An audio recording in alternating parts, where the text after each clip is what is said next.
Olá, boa tarde a todos. Vocês me ouvem bem? Sim. Sim. Estão me ouvindo bem? Bem-vindo a todos, obrigado pela presença. A gente vai começando aqui, primeiro apresentando o Daniel Sorães. Esse é o terceiro papo que a Dante Comunicações promove com o epidemiologista da Fiocruz, Daniel Sorães, e os nossos clientes, amigos e parceiros. A ideia é justamente que a gente esteja próximo e atualize, né, periodicamente o andamento da pandemia no Brasil e como é que está o bastidor das políticas públicas. E aí, antes da gente começar efetivamente o papo, eu vou só pedir para que todos que, conforme forem entrando, entrem, deixem o microfone no mudo, para que a gente possa sempre ouvir bem o Daniel, não ter nenhum ruído externo, né, para atrapalhando a nossa audição do que ele estiver falando. E quando for fazer pergunta, liga o microfone para a gente poder ouvi-lo também.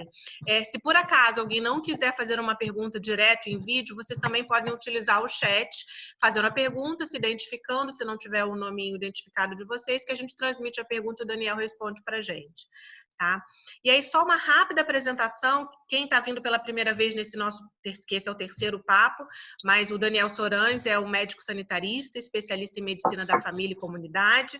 Ele tem mestrado e doutorado em saúde pública pela Fundação Oswaldo Cruz.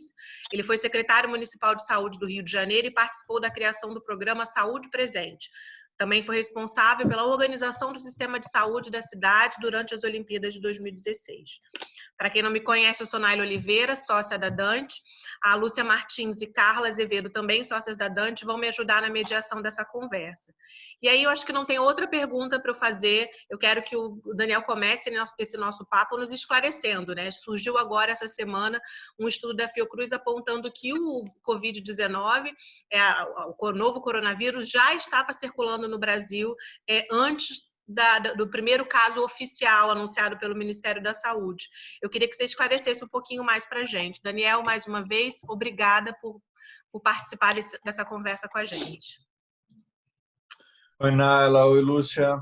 Tudo bem a todos aí? Eu queria dizer que é um prazer estar aqui com vocês de novo. Naila, eu queria...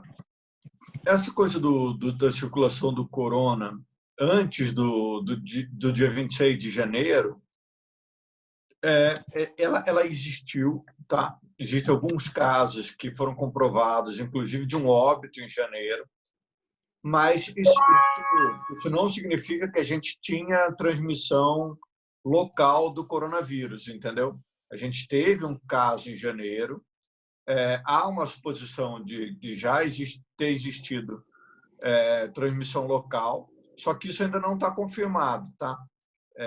São suposições, e isso tudo faz parte de uma grande investigação clínica aí, retrospectiva dos casos. Agora, de transmissão mesmo do corona local, a gente não pode considerar janeiro. Mas isso gerou muita especulação, ainda é uma discussão aqui no meio acadêmico, aqui na Fiocruz, e tem bastante divergência em relação a isso. O que a gente já conseguiu provar, e o que a gente já sabe, é que uma pessoa morreu em janeiro por conta do coronavírus aqui no Brasil. Se isso foi uma transmissão local, se esse caso foi importado, isso ainda é uma discussão, tá? Mas é algo que ocupou bem a matéria aí nos últimos dias, né? Lúcia, quer fazer alguma pergunta? Sim. Daniel, então, só continuando esse tema, então, assim, na verdade, não se sabe se ele foi um caso importado, se ele tivesse sido um caso importado e tiver falecido aqui, ele pode ter transmitido para muito pouca gente, é isso? Então, não seria relevante? Só para entender um pouco da relevância ou não desse achado. O caso de uma mulher de 75 anos, lá de Minas, no dia 23 de janeiro. Ele pode ser considerado aí como um marco inicial, o primeiro caso de corona do Brasil. Só que ainda tem muitas falhas e muitas brechas na investigação para a gente poder garantir e cravar isso. Pode ser que ele tenha sido só um caso importado, ou esse caso tenha tido contato com algum caso importado e não houve uma cadeia de transmissão. A gente não consegue ligar o fato do R da transmissão. O R é o fator de transmissão. garantir que o fator de transmissão ocorreu e foi se multiplicando a partir desse caso aqui. Porque o que aconteceu? Simultaneamente a ele, tiveram outras entradas de outros casos em outros estados em vários momentos. Então, o que distorce um pouco esse R, essa velocidade, para considerar esse como um caso índice, como um caso que causou a grande disseminação. Por que isso é importante? Porque tem a questão do carnaval e tem a questão de alguns eventos também, eventos religiosos que aconteceram e políticos. Tem um evento emblemático na Praia de Botafogo, que dizem que ele não poderia ter acontecido e coisa, mas não tem nenhuma questão em relação a isso. A gente não consegue nenhuma prova científica até o momento de que esses eventos, tanto de carnaval quanto esse evento específico lá na Praia de Botafogo, a gente já tinha o vírus circulante, ele não poderia acontecer. A gente não tinha informação nenhuma epidemiológica que alguém pudesse ter tomado alguma decisão para evitar aquele tipo daquela aglomeração, entendeu? E aí, mais uma última, né, que a gente tinha até conversado as últimas conversas que a gente teve aqui, você fez um pouco de uma análise aí do movimento da curva, né? Você falou que muito provavelmente a gente teria o pico agora em maio e que lá para o final de junho a gente teria já uma queda de casos, principalmente Rio e São Paulo, né? Aí o resto do país... Você mantém isso ou pelo que você tem observado? A gente gravou um vídeo para Dante logo no início, nos primeiros dias de epidemia, lembra? Falando um pouquinho desses tempos, assim.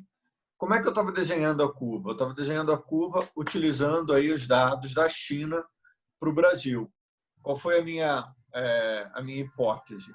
Que o Brasil é muito mais parecido com a China do que com a Itália e com outros países do mundo, tanto pelo tamanho quanto pela sua densidade demográfica, mas principalmente porque a gente tem áreas muito densas de favela e aglomerados subnormais e áreas rurais, espaçadas e tudo. Até o momento, essa previsão está se mantendo. Então, a China, os primeiros casos, óbvio que ela teve casos em 2019, é por isso que chama Covid-19, né? Porque ela foi identificada em 2019, os primeiros casos foram em 2019.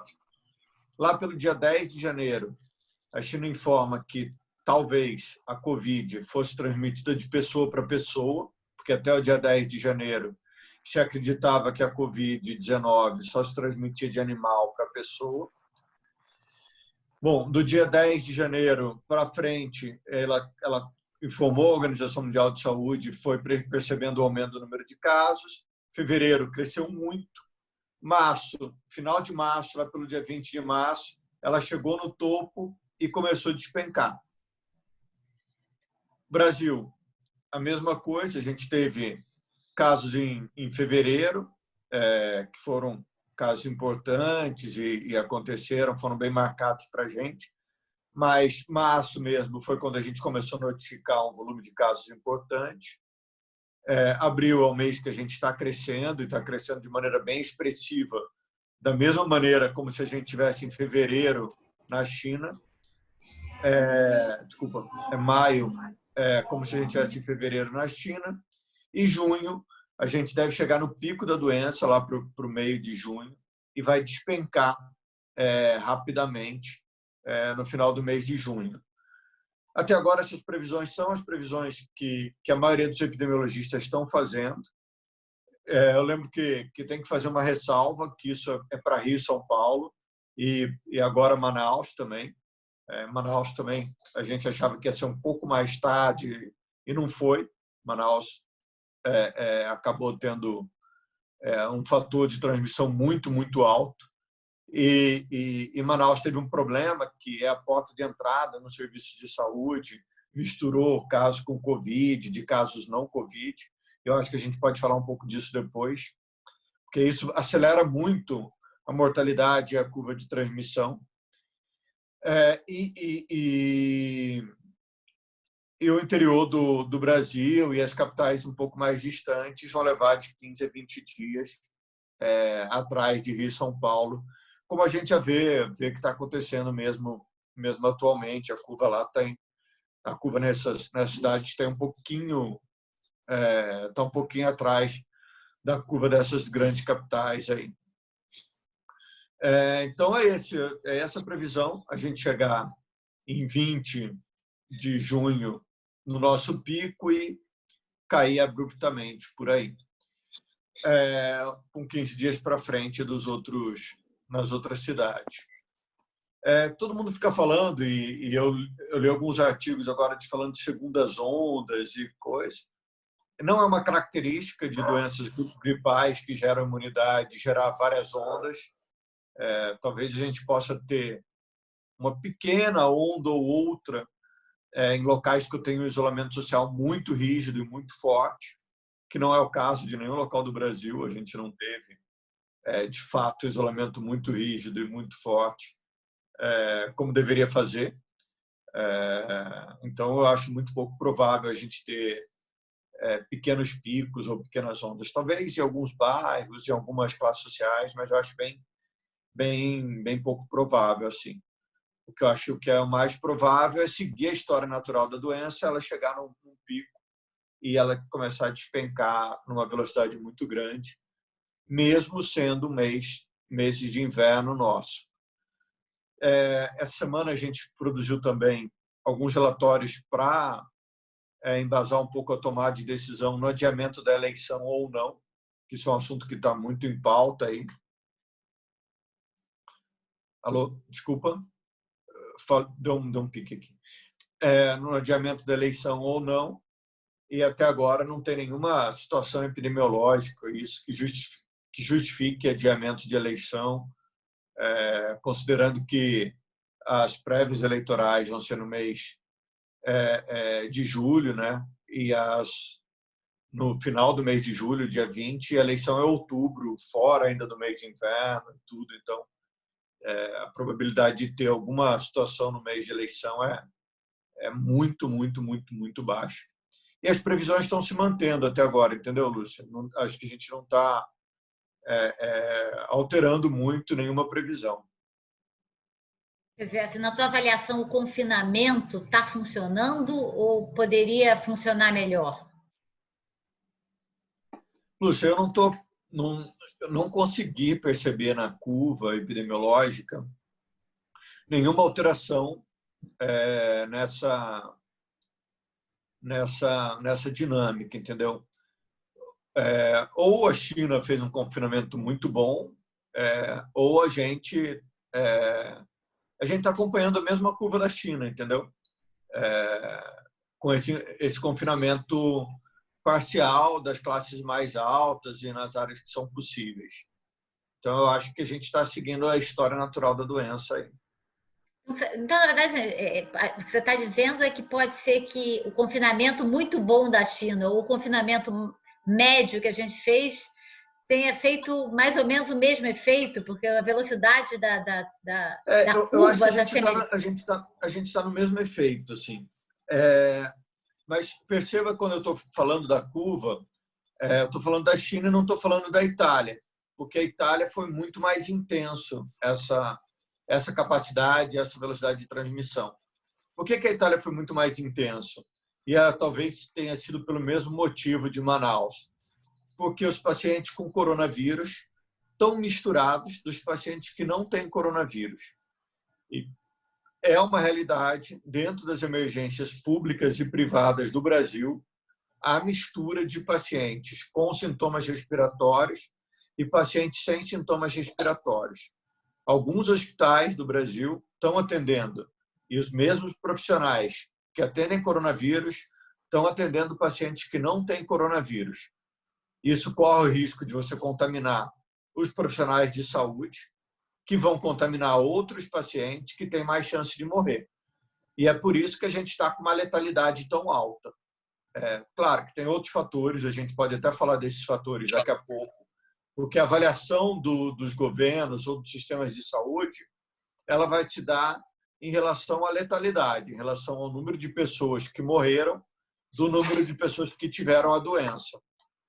Então, se eu tiver de cada 10 pessoas que teve a doença, de cada 100 pessoas que tiveram a doença, se 10 morreram, eu tenho uma letalidade de 10%. Se calcula que a letalidade da Covid ideal, num bom sistema de saúde, ela deve ficar em 2,8%, na média, e 14% nos idosos. No Brasil, a gente está com uma média de 7,8% de letalidade, então 7,8% das pessoas que têm Covid estão morrendo. E aí a gente pode, se vocês quiserem, eu posso depois fazer uma análise por que disso, eu acho que são 3 fatores mais importantes, mas é isso ao fim dessa conversa, ao fim desse período, que vai ser o principal indicador de resultado de tudo que a gente falou, de resultado do sistema de saúde, de resultado do isolamento social e de resultado da nossa capacidade de testagem, entendeu? Eu até queria, vou aproveitar e vou aproveitar o seu próprio gancho, porque eu acho que é um assunto que é importante a gente retomar. A gente tinha falado nos dois últimos encontros sobre a questão da subnotificação, né? E a subnotificação é uma realidade em todo o mundo, a gente sabe disso, mas obviamente alguns países com maior esforço e conseguindo mais testes para testar mais pessoas com outras estratégias. O Brasil tem enfrentado um grande desafio, mas a gente segue progressivamente, entramos na lista dos países com mais número de casos, e a gente ontem teve o recorde de registros de óbitos, né? O próprio Ministério da Saúde faz questão de explicar que não são óbitos em 24 horas, mas são novos óbitos registrados. Eventualmente eles podem ter acontecido dias atrás, são óbitos confirmados. Mas ontem, pela primeira vez, a gente ultrapassou a casa dos 800, né? E a gente está com mais de 12 mil, provavelmente hoje ultrapassaremos 13 mil casos no Brasil. Então, eu queria que você explicasse, sim, os efeitos, as causas da letalidade, dessa alta letalidade no Brasil, e em que faixa nós estamos na comparação com o resto do mundo, e em que medida essa organização do sistema, que ela é híbrida, né, ela tem funcionado de um jeito em algumas cidades e de outro, né, com portas de entradas diferentes, né, outras organizadas, na mesma porta de entrada para todo tipo de doente, de que forma isso impacta tanto no número de casos na curva e impacta também na letalidade da doença no Brasil. Espera aí, Nália, porque eu não estou encontrando você. Muita aba aqui. Aqui, ó. Já te achei. Bom, a questão da letalidade, 3 coisas vão influenciar nela diretamente. A primeira coisa é a qualidade de serviço de saúde. Se eu estou atendendo as pessoas direito, identificando precocemente os fatores de gravidade, intubando ou fazendo um suporte ventilatório, se for necessário, ou uma internação, se necessária, eu consigo reduzir a letalidade da doença. E muito. Mais de 3 vezes se eu não fizesse nada. Então, a estimativa é que, se eu não tivesse sistema de saúde, deixasse a doença correr de maneira natural, sem interferir, sem internar as pessoas, eu ia ter 3 vezes mais morte do que se eu tivesse um bom sistema de saúde. Então, em vez de eu ter 2,8 de letalidade, eu teria 2,8 vezes 3, que seria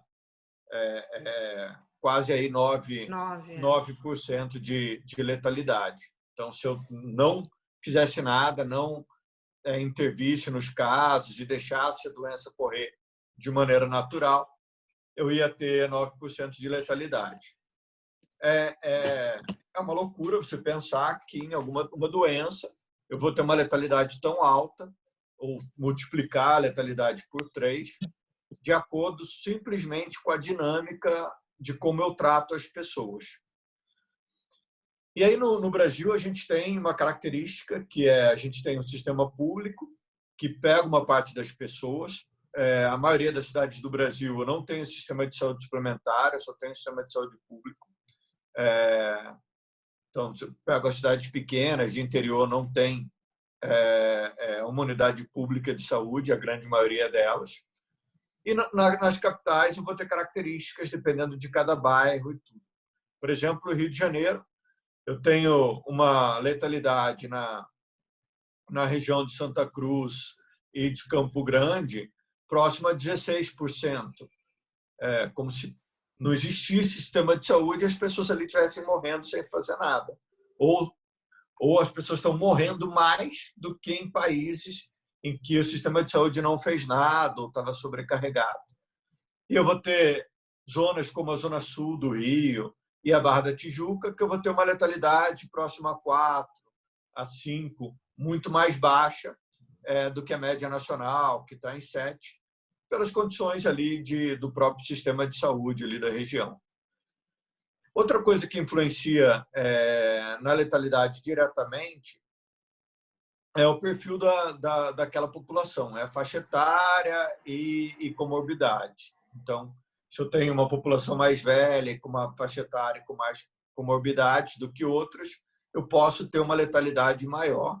Isso pode ser um fator de influência também. E o terceiro fator também está associado à dinâmica do sistema de saúde, que é a quantidade e a capacidade de testar e investigar os óbitos. A gente está tendo um fenômeno, que é um fenômeno político, nos sistemas e nos bancos de dados do Ministério da Saúde. Nos últimos 3 anos, sempre a gente teve no Ministério uma característica dos bancos de dados serem informados pelos municípios, os municípios informarem os dados para o Estado e o Estado informar para a União e a União disponibilizar quase que de imediato esses dados. Atualmente, a gente está vendo os dados sendo represados. Então, municípios que estão segurando para liberar os dados de óbito, estados que estão segurando mais ainda, e o governo federal segurando para consolidar. E aí a gente começa a ver sistemas paralelos de informação dentro dos próprios municípios e dentro dos próprios estados, dando mais números de óbito por coronavírus do que o próprio número oficial, que está demorando para chegar. Ainda nessa questão epidemiológica, tem um outro problema na montagem da curva, lembra? Que a gente já discutiu aqui outras vezes. Os óbitos estão entrando com a data do resultado do exame laboratorial. Só que nenhuma doença, na nossa história, a gente trabalhou com elas entrando na data do resultado do exame laboratorial. Sempre a gente trabalhou com a doença entrando na data do início dos sintomas. Porque o que aconteceu em São Paulo e no Rio? São Paulo já zerou, mas no Rio ainda tem quase 5.000 exames ainda sendo processados pelo LACEN. O LACEN está demorando 10 dias para dar o resultado daqueles exames que ele processou, e 5.000 exames a mais de resultados que provavelmente são de pacientes graves e que foram a óbito, vão fazer muita diferença no cálculo da nossa letalidade, certo? Se eu colocar esses casos como se eles tivessem entrado na data do resultado do exame, eu acho que os casos continuam, vai parecer que esses casos entraram agora e estão aumentando. Para agora, nesse início, isso não faz muita diferença, mas para o futuro vai fazer. Então, se a gente ficar represando muitos casos e eles entrarem de maneira administrativa numa data só, a nossa curva vai parecer que está subindo, sendo que em alguns momentos pode ser que ela não tá subindo. Entendeu esse ponto da coisa, não? Sim. Tem uma metáfora que um epidemiologista aqui da USP, eu estou em São Paulo hoje, tá? Aqui da USP, que ele costuma usar, que é um fenômeno da caixa d'água. Assim. Ele fala que você imagina uma caixa d'água e um cano bem longo mesmo. Quando eu abro a torneira da caixa d'água, tem uma pessoa lá na caixa d'água abrindo a torneira e outra pessoa lá na outra ponta esperando a água sair para encher um balde. E aí ela fala para aquela pessoa que está lá na ponta, lá abrindo a torneira, abre aí a torneira da caixa d'água. que seria o isolamento social. E aí ela fala lá, não, tudo bem, estou abrindo. E aí o cara que está lá na outra ponta, a população ou até mesmo o próprio presidente, ele está lá na outra ponta esperando a água chegar. Só que a água não está chegando e o número de casos não está acontecendo. Então, tem várias capitais e vários locais que estão assim. Estão afrouxando o isolamento social porque não tem um número de casos tão grande ou acham que esse número de casos não está grande em relação aí ao que se esperava e tudo. E ela está lá abrindo a torneira. Só que a água não está chegando e a pessoa ansiosa, não, a água não vem. Só que quando eu abro a cadeia de transmissão, eu levo 15 dias, mais ou menos, para perceber essa cadeia de transmissão acontecendo de maneira veloz. Só que daí chega uma hora que eu falo, olha, chegou a água aqui, pode fechar. Só que não adianta ela fechar a torneira lá, porque a água está vindo. E aí eu vou falar, não, fecha, porque agora já encheu aqui o balde. Fecha, porque já encheu, fecha, porque já encheu. Não tem mais jeito de fechar. A água já está no cano, as pessoas já estão contaminadas, assintomáticas, já estão transmitindo mais para as outras, e a situação vai explodir. E não adianta mais gritar que o balde encheu, que a casa inundou e que o problema deu, que já não vai fechar mais. Então, é mais ou menos o que está acontecendo aí, o que aconteceu nessas 2 semanas aí de relaxamento social, de relaxamento do isolamento social. A gente vai ver aí isso nos próximos 15 dias, uma avalanche aí de número de casos acontecendo em algumas capitais do país que estavam fechadinho, que estavam se segurando bem.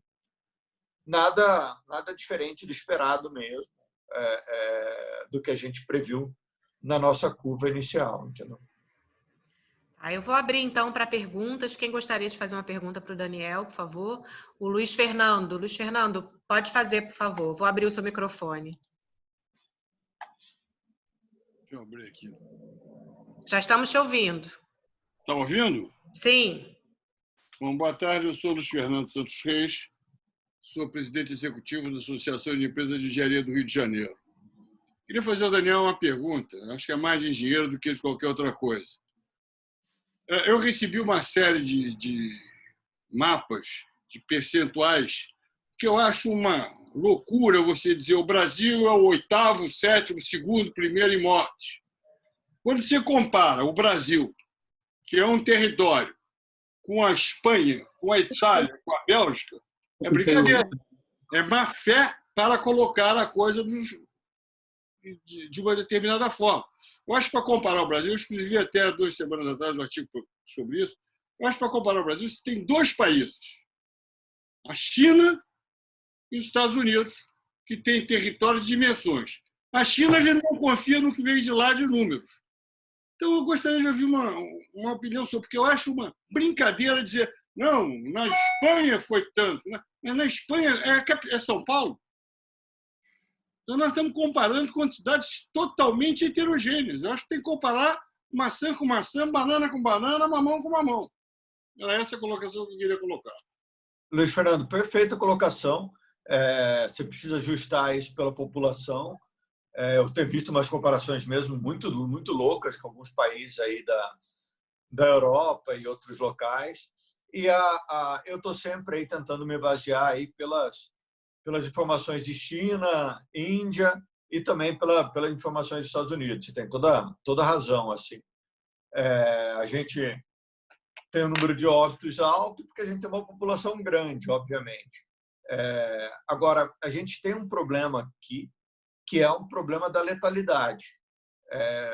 Das pessoas que ficaram doentes, um número muito alto delas está morrendo. E tem uma questão da subnotificação tanto de óbitos quanto de casos, que isso é um problema, de acesso ao serviço de saúde, mas também tem uma questão aí do nosso sistema de saúde em algumas localidades do país que está muito frágil e muito desestruturado, entendeu? Também tem uma questão de desempenho clínico. O Brasil foi um dos poucos países que optaram por fazer hospital de campanha ou por fazer estruturas temporárias, enquanto a maioria dos países seguiu a recomendação da OMS que é ampliar leito ou colocar leito dentro de hospitais que já existem, dentro de hospitais já existentes. Fato é que a melhor comparação mesmo para a gente nesse momento aí até agora, e o que está facilitando muito a vida, é olhar a gente com a China.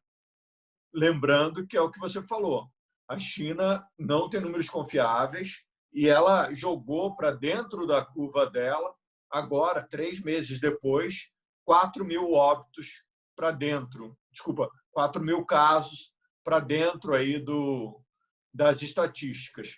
Então, a gente sempre tem que olhar os dados dali com uma certa desconfiança e com uma certa cautela. Você tem toda a razão.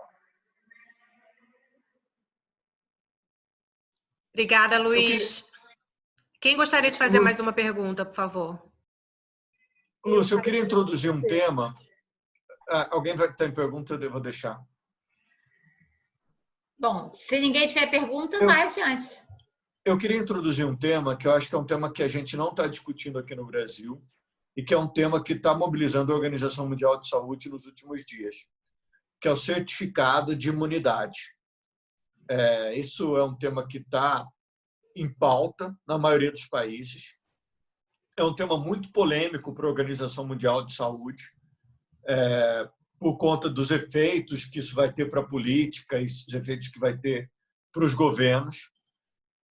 Mas fato é que alguns países têm defendido fortemente a emissão de um certificado de imunidade para o Covid-19 e essa discussão vai começar a bater a porta do governo brasileiro. Alguns documentos do governo brasileiro já vêm trazendo essa questão do certificado de imunidade. E isso está tirando o sono aí da Organização Mundial de Saúde. Daniel, explica um pouco para que ele serviria. Eu vi que a Alemanha está fazendo e o Chile voltou atrás disso. Explica um pouco, assim, só para nessa tua introdução. Tanto a Alemanha quanto o Chile, eles estão brigando muito para implantar o certificado de imunidade. O que é isso? Todos os artigos científicos mostram que é plausível que o coronavírus se comporte como todas as outras doenças virais. Como é que se comporta a maioria das doenças virais? Depois que eu tenho ela, depois de um tempo, e no caso do coronavírus, em média, em 10 dias, o meu corpo, o meu sistema imunológico, produz imunoglobulinas que me deixam imune ao coronavírus. Aquela imunoglobulina M e aquela imunoglobulina G que aparece nos testes, lembra? Que aparece, a gente discutiu testes das outras vezes, que aparece no teste. Então, em 14 dias, teoricamente, um pouquinho mais ou um pouquinho menos, eu estou imune, ou eu tenho a defesa do meu corpo contra esse vírus. É claro, alguém vai falar, Daniel, tem vírus que não se comporta assim. É claro, tem exceções. Então, o vírus da AIDS é uma exceção. Ele não tem cura. O nosso sistema imunológico não consegue curar ele.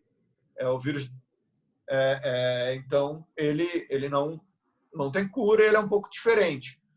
Ou o vírus da herpes, do herpes vírus, por exemplo, que ele some, o nosso sistema imunológico trabalha, ele fica inativo, mas depois que eu tenho uma imunidade baixa e tudo, ele volta a aparecer.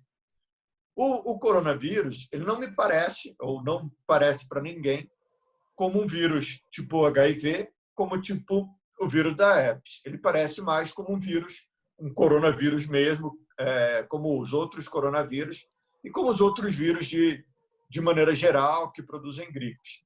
Então, ele tende a ter um tempo de duração da doença natural em cada pessoa e depois nosso organismo combate ele e a gente fica curado. Quando eu fico curado, significa que eu estou imune a esse vírus. Claro que tem uma discussão se essa imunidade é uma imunidade permanente, se ela dura para a vida toda, ou se ela dura só 10 anos, ou se ela dura para 5 anos. É mais plausível, vendo o comportamento das outras doenças, que ele dure para a vida toda.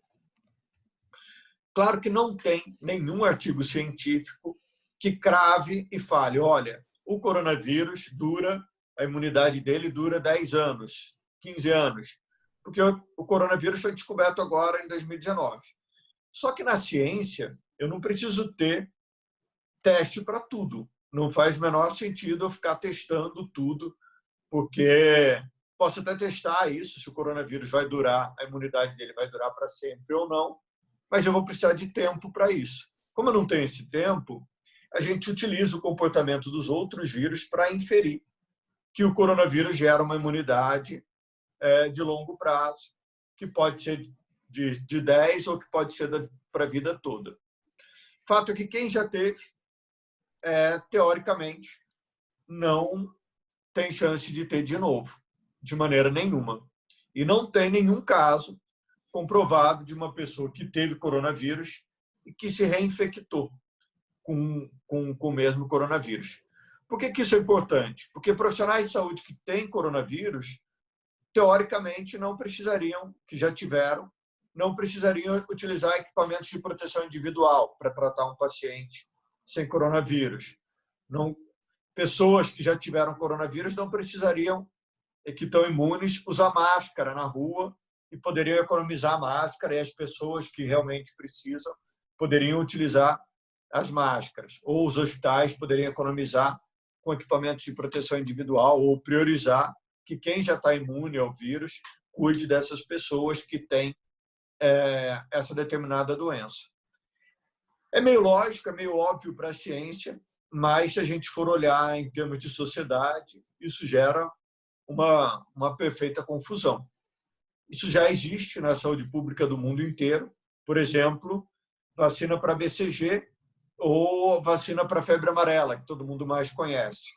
Você só entra em alguns países se você tem aquele cartãozinho amarelo, que é um certificado de imunidade para a febre amarela.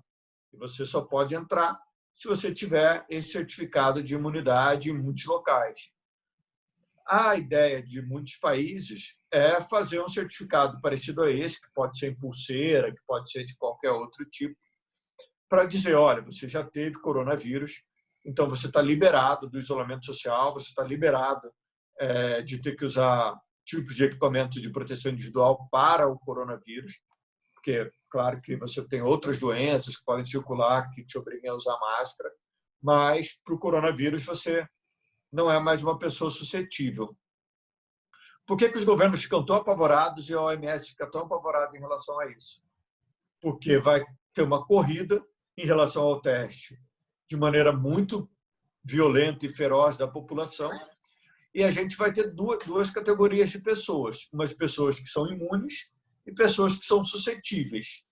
E pode ser que algumas pessoas utilizem isso de maneira perversa e queiram contratar só pessoas que estejam imunes ao coronavírus ou que queiram dar algum tipo de benefício para quem é imune, o que pode gerar uma reação não controlada das pessoas de querer pegar coronavírus para justamente se tornar imune. Então, é um efeito que a gente ainda não sabe medir ele muito bem. Como é que isso vai acontecer na nossa sociedade, mas é algo que a gente vai precisar encarar de frente e sem a negação de que a probabilidade da pessoa estar imune é muito, muito, muito, muito, muito, muito, muito, muito alta e muito, muito plausível, entendeu? Então, essa vai ser o assunto das próximas semanas, já é o assunto da Organização Mundial de Saúde aí eu gostaria de saber nessa semana, e isso vai explodir aí nos nossos noticiários e no nosso dia a dia de maneira muito violenta aí nas próximas semanas. A gente tem mais uma pergunta. Joacir, quer fazer a sua pergunta? Oi, Nália, quero sim. Eu gostaria de saber por que algumas pessoas contaminadas pelo coronavírus e algumas pessoas têm um sintoma leve e outras têm um sintoma bem grave, a ponto de ser entubado, gravíssimo. Isso é devido ao que a imunidade varia de imunidade da pessoa ter um sintoma leve e a outras pessoas ter um sintoma grave? Josi, isso é algo que essa é uma pergunta que todo mundo quer saber responder. Provavelmente tem um componente genético e um componente de imunidade com os linfócitos mais antigos ou uma carga de reconhecimento da doença ou de outras doenças pelo seu corpo, tanto que pessoas mais idosas, que têm um sistema imunológico mais desenvolvido, reagem pior à doença. Então, isso a gente não consegue, não sabe ainda exatamente o porquê ela se comporta desse jeito. O melhor estudo até hoje que eu li é um estudo americano que compara idosos em asilo. Então, eles foram investigar um caso de alguns idosos num asilo, um enfermeiro que cuidava de outros pacientes num hospital. E nos Estados Unidos tem muitas instituições asilares assim. E esse enfermeiro que foi cuidar desses idosos no hospital, ele teve no asilo no dia X. Nesse dia, 2 dias depois, ele identificou que ele estava com o coronavírus e notificou que ele teve a doença. E um grupo de pesquisadores foi para o asilo identificar quantas pessoas ali depois dele poderiam ter a doença. No asilo tinham mais ou menos 80 idosos lá internados, que estavam lá, e mais ou menos 6 funcionários que ficavam lá permanentemente. Dos 80 idosos e dos 6 funcionários, 14 deles apresentaram sintomas para o coronavírus nos primeiros 5 dias, que é o tempo médio de incubação. Mas a metade desses 14, mais ou menos, deixa eu ver, a metade desses 14, mais ou menos, tiveram, já no segundo dia, já começaram a apresentar algum tipo de sintoma. Então, de 86 pessoas, no segundo dia, 6 pessoas, mais ou menos, já apresentaram sintomas. No quinto dia, 14 pessoas tiveram sintomas para o coronavírus e testaram positivo para o coronavírus. No final de 2 meses, no final de 60 dias, mais ou menos 60 pessoas tiveram coronavírus. Perceba que teve um grupo de pessoas que, mesmo estando no asilo, com quase todo mundo tendo coronavírus, não pegou o coronavírus, mesmo sendo idoso, não pegou o coronavírus de maneira nenhuma. Então, mesmo estando cercado de coronavírus ali, um grupo não pegou o coronavírus. Um grupo demorou mais para pegar e foi pegando de caso para caso. Demorou aí até 60 dias para todo mundo ali fosse infectado e a gente perceber que depois desse período ninguém mais se infectou. A grande maioria dos pacientes tiveram o tempo médio de duração da doença foi 10 dias nessa população. 8 pacientes morreram e tiveram um agravamento e foram a óbito e faleceram. E um único paciente não teve coronavírus e faleceu sem sintomas, que pode ter sido por outra coisa, que eles não sabem o motivo desse falecimento. Ele era positivo para corona, faleceu, mas ele não teve sintoma nenhum e mesmo assim ele foi a óbito. Então perceba que a doença ela tem uma história natural diferente aí para cada tipo de pessoa. E quando a gente analisa instituições asilares, assim, instituições fechadas, fica mais fácil a gente ver. Então, o que se confirmou nesse estudo era o que já sabia, que o tempo médio de incubação é de 5,1 dias, que o tempo máximo de duração, que o tempo de duração da doença normal é de 14 dias, exceto para pacientes que têm agravamento e vão para o hospital, e que o tempo médio de duração da doença está em torno de 10 dias. E que tem uma grande parcela das pessoas que vão testar positivo para coronavírus, que vão estar transmitindo o coronavírus, mas que não vão ter sintomas nenhum. Obrigada, Daniel. Acho que o Guilherme quer fazer uma pergunta, não é isso, Guilherme? Pode fazer. Exato. Boa tarde, Daniel. Obrigado, parabéns aí pela exposição com clareza nesse momento aí que chovem informações e a gente recebendo assim com um contato mais próximo ajuda bastante. Eu tenho visto muito alguns comentários também sobre a reação, né, que no primeiro momento falava-se que o público mais jovem acabava não tendo aí uma grande reação, ou estaria, vamos dizer, de certa maneira, autoimune à doença, vamos dizer assim, porque tinha sintomas muito passageiros ou de enfrentamento mais corriqueiro e tranquilo, né? E aí surgiram algumas notícias de que esse público estava começando a sofrer com doenças, com situações fatais totalmente incompatíveis para a idade, né? Como AVCs e infartos agudos, etc. e tal, que supostamente seria uma reação aí que surgia para esse outro público a partir do novo coronavírus. Isso confere? Qual é a sua impressão e leitura sobre isso? Guilherme, confere sim. Assim, a gente esperava ter uma mortalidade muito mais baixa para pessoas abaixo de 60 anos, só que no caso do Brasil isso não está se confirmando. É claro que os idosos e pessoas com sobrepeso e outras comorbidades têm muito mais chance de morrer. Mas a gente está vendo, e eu não sei se é um problema do nosso sistema de saúde em si, muitas pessoas jovens morrendo.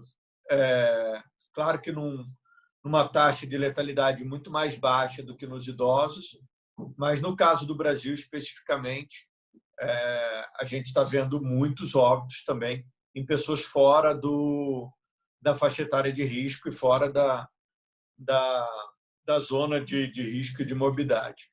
A gente tem um erro e tem um problema no nosso sistema de notificação, que na maioria das vezes não estava se registrando os obesos como um fator de risco.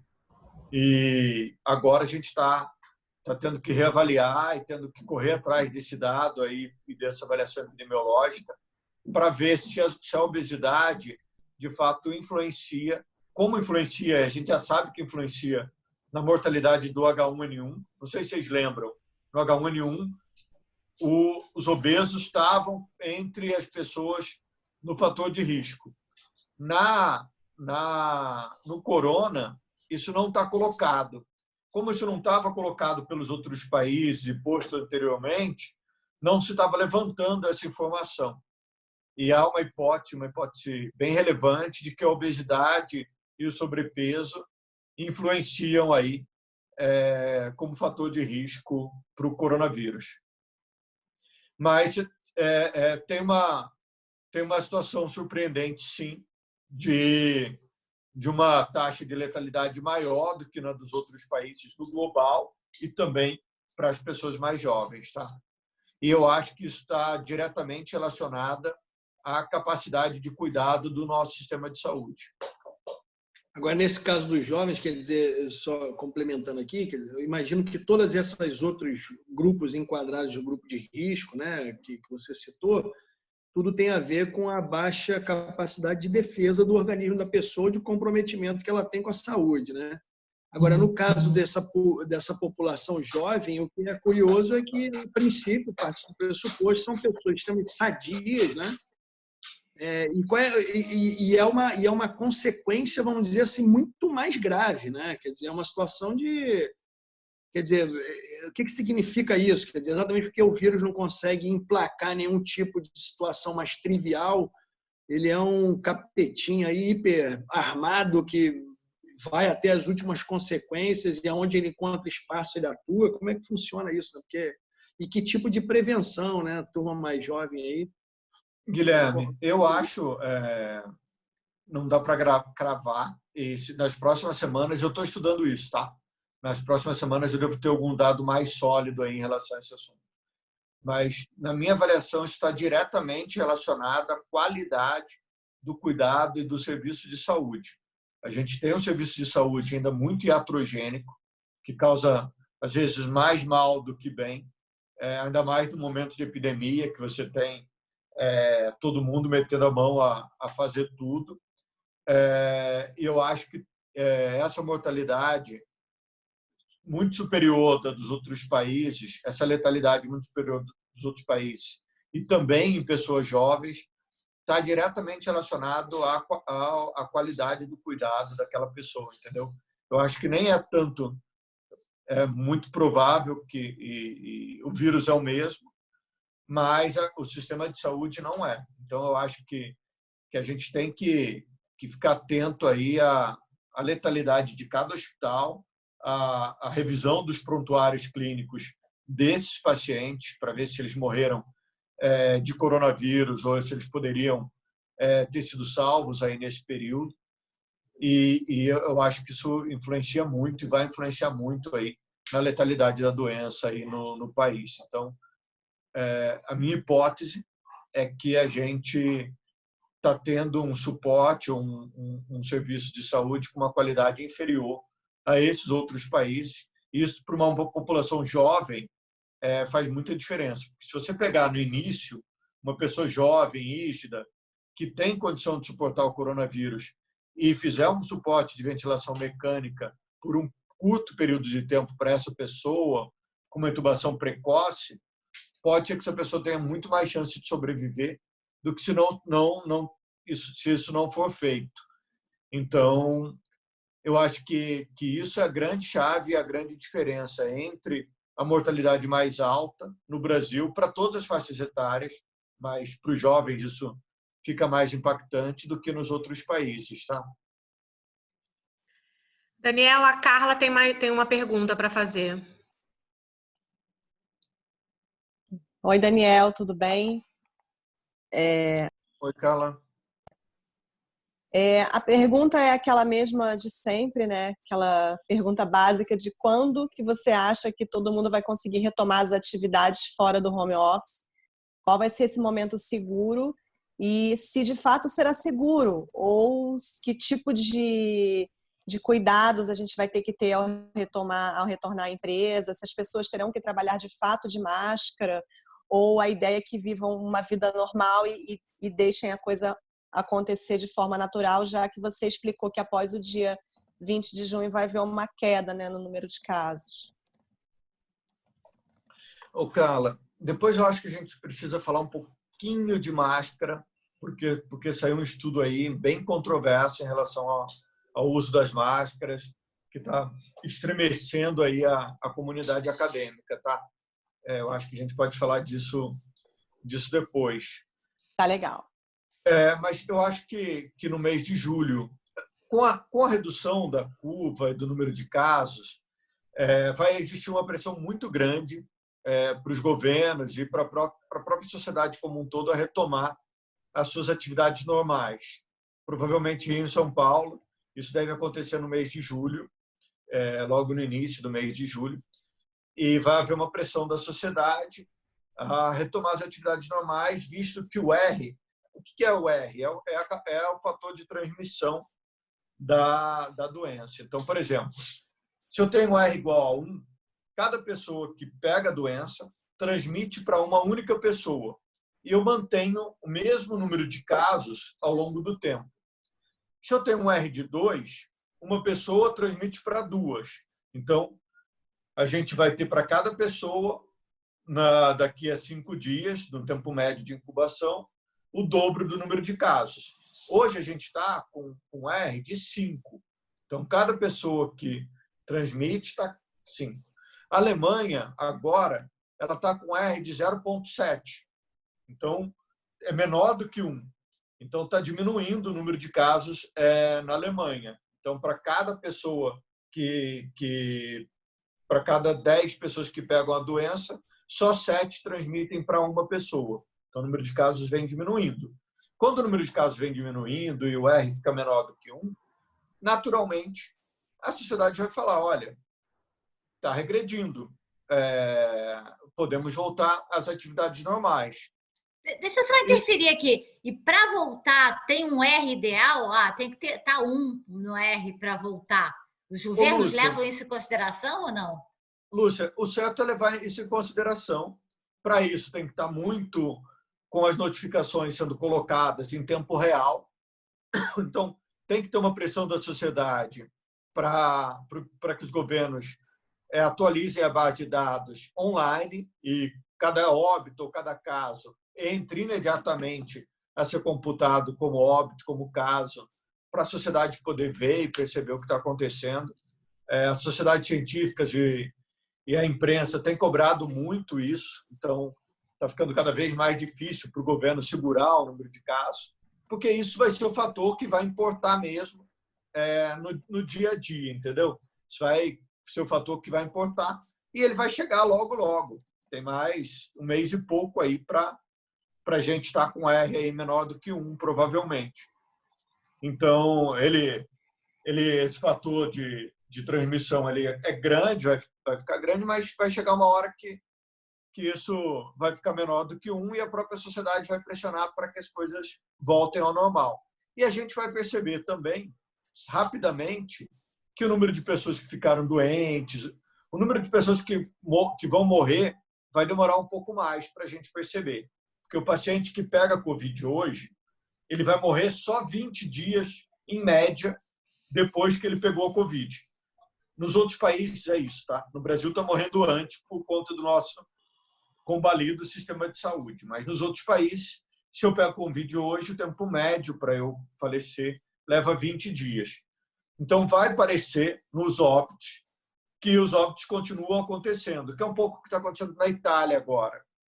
A Itália está tendo óbito sustentado, mas o número de casos já não acontece, casos novos já não tem mais. Nova Zelândia, por exemplo, zerou praticamente o número de casos novos, mas está tendo óbito. Então, hoje a primeira-ministra de lá estava falando justamente isso. Olha, a gente ainda está tendo óbito, mas óbitos dos casos que pegaram a doença mais para frente. Então, não tem um R ideal, mas a sociedade vai começar a pressionar quando o número de casos estiver diminuindo para voltar às atividades normais. É óbvio que nunca mais a gente vai voltar ao que a gente era antes da pandemia. Sempre a gente vai ter que ter uma preocupação maior com os hábitos de higiene, com alguns outros hábitos, até que a gente tenha uma vacina, que pode sair a qualquer momento. Tem muitas pesquisas aí de vacina acontecendo. Na teoria, como é um vírus que já causa imunidade natural, não é difícil você conseguir uma vacina para ele. Já tem um monte de vacina em teste com o ser humano. Então, a probabilidade da gente ter uma vacina em curto espaço de tempo é muito alta e vai crescendo aí a cada dia. Então, depois da pandemia, a gente vai... Tudo depende. Depende se a gente vai ter uma vacina, depende se a gente vai ter um medicamento aí que vai reduzir a mortalidade demais, depende se a gente vai ter um número de infectados muito alto e uma imunidade de rebanho muito alta, porque se eu tiver uma imunidade de rebanho muito alta, uma imunidade de grupo muito alta, também pouco vai importar, entendeu? São quantos funcionários na Dante, Lúcia? São cerca de 30, 40. Então, se desses 30, 40, 20 já tiverem tido Covid, não faz mais sentido também você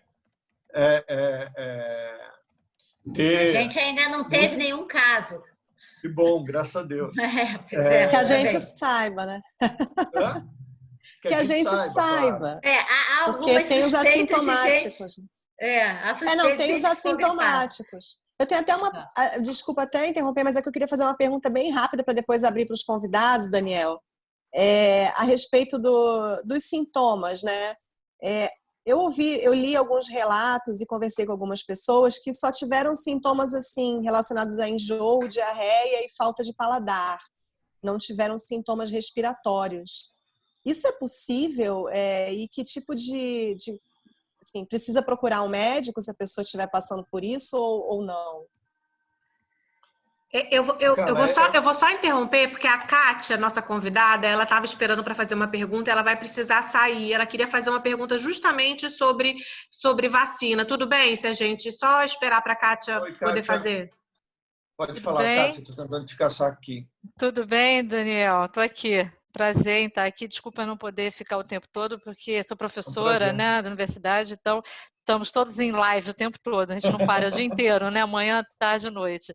Mas Nem uma me fala. preocupação, imagina, né? Primeiro, parabenizar por essa ação, né, da Dantes Comunicações, excelente, é ótimo a gente conversar com especialistas, porque realmente nós precisamos de informação qualificada e não mais essas informações que estão aí nas redes sociais, que podem atrapalhar o processo, né? E aí, falando sobre vacina, que a Lúcia estava chamando a atenção também, a minha preocupação é como é que fica o Brasil nesse cenário da produção de conhecimento na área de vacina, principalmente a Fiocruz, o investimento, quer dizer, nós temos um problema sério que é a questão da medicina de ponta, a questão das comunidades, dos hospitais, mas a parte da pesquisa, universidades hoje, boa parte a ação da pesquisa parada, né, em função desse cenário. Como é que fica, por exemplo, a Fiocruz? Como é que ela está na ponta da produção, da participação nesse cenário internacional? Porque a gente sabe que relações de poder, quem estiver na frente, quem avançar, vai ter acesso à sua população. Senão você vai ter que comprar muito mais caro esse produto de outros países. E aí nós já vimos agora a situação dos respiradores. Imagine passar por outra experiência, né, em relação às vacinas, com preço acima da realidade que a gente possa pagar. Enfim, esse cenário. Como é que está? Essa é a minha preocupação. Obrigada. Kátia, uma ótima pergunta. A gente tem duas questões envolvidas nessa pergunta. Uma é o complexo industrial da saúde, a nossa capacidade produtiva de vacina, de medicamento. E a outra é a capacidade de inovação e de desenvolver novas moléculas e de conseguir o produto, a vacina em si, a patente dessa vacina. Se a gente lembrar, para H1N1, a gente não desenvolveu a vacina, mas a gente tem capacidade de produção nacional dessa vacina. Então, por exemplo, o Instituto Butantan hoje é um instituto que produz a vacina da gripe do Brasil todo. Inclusive, a vacina do H1N1 vai no componente da vacina da gripe. Por que é importante a gente produzir a nossa vacina? Porque aqui a gente pega os vírus que circularam no verão passado no hemisfério norte, lembra? No hemisfério sul, a gente tem a vantagem de sempre chegar depois aqui as doenças respiratórias e gripais. Então, a gente vê as cepas que circularam lá e produzem aqui. E essa produção precisa ser rapidinha e com as características do nosso país. De 2009 até 2012, o nosso complexo de produção produtivo da saúde, ele cresceu muito. Até 2012, o ministro era o Temporão e fortaleceu muito o complexo industrial da saúde aqui no Brasil, inclusive o complexo industrial da Fiocruz, o que permitiu, por exemplo, que a gente produzisse testes para identificar o H1N1, enquanto a maioria dos países não tinham teste. Isso também vai influenciar. A gente está produzindo testes aí, a Fiocruz, com parceiros públicos, saímos produzindo testes com uma velocidade muito grande, a custo muito mais baixo do que comprar esses testes da China de péssima qualidade, superinflacionado, com valores que são irreais, assim, a gente mandando buscar coisas na China que a nossa indústria poderia produzir e produz em valores muito mais baixos, tá? Então, essa questão do complexo produtivo é super importante. Quando se trata de vacina, a gente está na frente e a gente é um grande exportador também de vacina para o mundo. A gente exporta vacina, a gente é o maior produtor de vacina de febre amarela do mundo, a gente exporta para a maioria dos países da OMS. Agora, é uma busca e uma guerra nesse desenvolvimento da patente e tudo. Nos últimos anos, e aí vem desde 2014, o nosso complexo produtivo vem recebendo ataque do nosso próprio governo desde 2014 para cá, e a gente perdeu muita capacidade aí de investimento. No ano de 2014 foi muito emblemático, porque o Ministério da Saúde perdeu quase 12 bilhões de reais, e da onde tirou primeiro foi da Secretaria de Ciência e Tecnologia do Ministério. Isso impactou o orçamento da Fiocruz de maneira bem importante. Mas, nesse momento, também a gente tem... parece que a ciência ressurgiu e voltou a ser importante. Então, felizmente, a gente ainda não tem muito orçamento liberado, isso não é rápido assim, mas a gente espera que a gente tenha aí um financiamento um pouco maior, tanto das universidades públicas aí, quanto dos institutos de pesquisa do próprio Ministério da Saúde, que é o nosso caso aqui da Fiocruz, para esse investimento. Se tiver a molécula, e se a gente já souber como é que é o caminho genético aí para a produção da vacina, muito provavelmente a gente vai pagar a patente, mas vai poder produzir aqui no próprio Brasil, numa velocidade bastante grande, como a gente já fez com o H1N1, entendeu? A não ser que seja uma vacina que tem um componente muito especial ou coisa. A mesma coisa acontece para os medicamentos, tá? A gente tem laboratório da Marinha, tem laboratório do Exército, tem laboratório da própria Fiocruz, tem laboratórios públicos em muitos estados da Federação, Paraná, São Paulo tem a fundação pública aí que produz medicamentos. Então, alguns estados também investiram no seu complexo produtivo de medicamentos e que pode ser importante. Só tem uma coisa nos medicamentos que podem surpreender a gente se a gente tiver um medicamento biológico para o combate ao coronavírus, porque a gente ainda não tem tecnologia no Brasil de qualidade para a produção de medicamentos biológicos. Então, isso é algo que deixa a gente bem preocupado. Nosso complexo industrial é muito frágil em relação a isso, em desenvolvimento desse tipo de molécula. Então, essa é uma preocupação que tem que estar na pauta aí dos governantes e dos administradores públicos, porque isso faz muita diferença numa vantagem competitiva em situações como essa, né? Faz diferença em tudo quanto é tipo de situação, mas em situação como essa, mais ainda, né? É isso um pouco. Não sei se eu respondi bem, mas não, com certeza. A situação é um pouco essa. Obrigada, Daniel. E realmente uma preocupação essa questão da área de patente, a parte de produção, investimento público, para que o Brasil tenha autonomia nesse processo, isso é fundamental, e nós estamos num cenário muito difícil, que a gente está tentando demonstrar a qualidade da ciência. Imagina a ciência brasileira ainda por cima, né? O maior desafio hoje na realidade brasileira. Muito obrigada pela sua fala, a equipe de Dante Comunicações também, agradeço também por essa possibilidade, tá? Obrigada. Obrigada pela sua pergunta e pela sua participação, Kátia. A gente está aqui com 4 perguntas na fila. Carla, eu vou segurar um pouquinho a sua, pedir para a Mônica, que ela também estava esperando para fazer uma pergunta, e depois para a gente privilegiar os nossos convidados, que aí depois ele responde a sua, tudo bem? Mônica, você pode fazer a sua pergunta.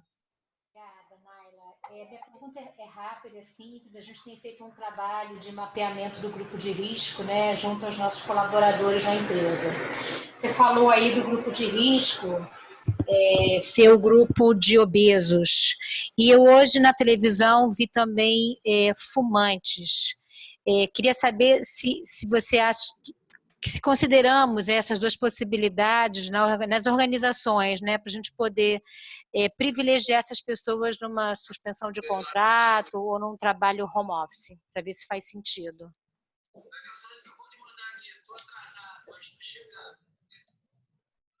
Gente, desculpa, eu tive que responder uma mensagem aqui. Pode repetir para mim? Daniel, minha pergunta foi a seguinte: desculpa. A gente está fazendo um mapeamento, né, dentro da empresa, olhando o grupo de risco e tentando privilegiar essas pessoas no trabalho em home office ou com suspensão de contrato, enfim. Você falou dos obesos como grupo de risco, que era um dado que a gente não tinha, né, da OMS, mas eu hoje na TV também vi como incluindo no grupo de risco fumantes, e eu queria ver de você se isso faz sentido. Mônica, na teoria faz muito sentido, entendeu? Porque os fumantes já têm uma capacidade